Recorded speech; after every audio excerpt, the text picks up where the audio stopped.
we do seem to have a lot of problems with arson, and I call it arson because it's not just small fires, it's people coming down and burning things.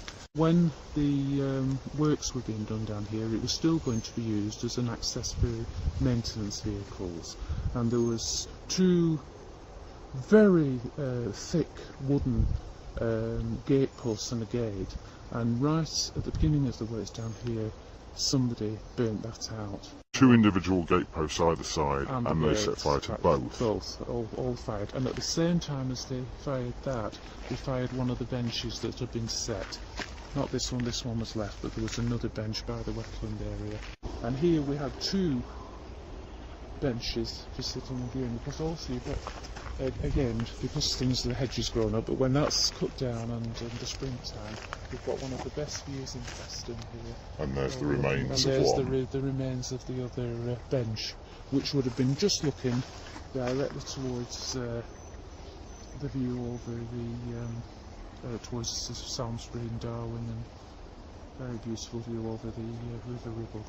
This area here, so this is the end of the wetland, and then the next phase was to build all the other pathways leading to phase 4 right through to the Water Lane area. So we just stop here.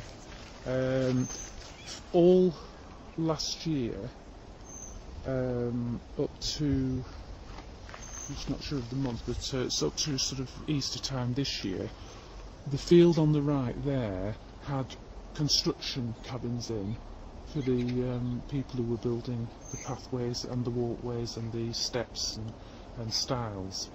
So this obviously started with this one here, which was there was a bit of a bridge over here. Because of it being a bit of a dip in the ground, they made a bridge, and they made it out of the reclaimed materials that they made the viewing platform out of, which I'm going to show you later. And they had a big gate here, which was the disabled access area of the stepping stone at the side of it, and as you can see, it's all been burnt out. There was about half a dozen construction cabins in this field here, where they had the building materials to do this work, and one day one of the construction cabins was set on fire. They said it had been quite a dangerous situation because there was a large electric cable running across the top of the cabin, of the works cabin. But fortunately they managed to get things under control. What we're overlooking now is the remains, or the destruction of the viewing platform, which was built and constructed to overlook the reed bed area, which is like an area of bogland which has plants and lots of bird life. And in this phase we've built a semicircular viewing platform, which was like a raised walkway with handrails on either side, so that people could have walked round and looked over, but without actually walking into the area, so there's no destruction to the plant life. And all that's left now is ash. All that's left now is ash, and this has actually been tidied up since it was left. But it was burnt out in two phases in the same week. At the other gateway, which we'll see shortly, they started the fire at that gateway, burnt the gateway, and burnt the walkway all the way around to here. And what was left was this gateway and the end of the walkway. It's sort of a 3 feet of the end of the walkway, and that was done in June. We can see from even the ashes on the post just how intense this fire must have been.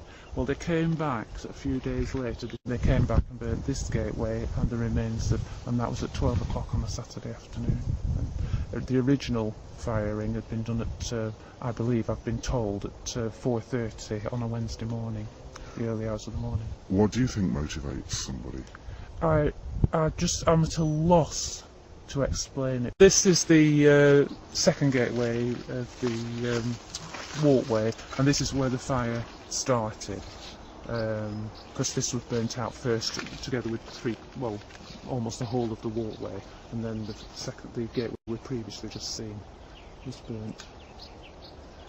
Fortunately, if I have to try to find any flip side in all of this, fortunately nature does replenish itself, so things will start to grow again, because you can see all the trees are charred. I mean, these trees have stood here for how long, and all charred. I think the reason I tend to say this is like I would call arson is that this hasn't been just started with a few matches. Somebody must have brought material down to cause this fire.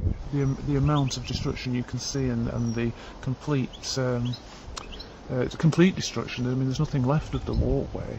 You know, whether it's been petrol or what, I don't know, but there's been some incendiary material brought down to cause this. Now here, this area also suffered fire damage, and I think at the same time as the viewing platform. Here we have a dell area with water running through, and because we've just had the rain, you can see it's quite damp. So a bridge was built across this little gully area, and steps to go up the other side to continue the walk, so that you can do a circular walk. And the bridge has just been completely fired, and again the trees and shrubs have suffered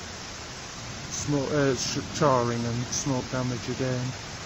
It also makes the walk now, at this point, impossible unless you're in dry weather, because with the rain that we've just had, you've got quite a damp area there, so anybody who just wants a stroll is going to struggle to cross that. And you can't get hold of the handrail on the other side because it's all sooty and black with the charring.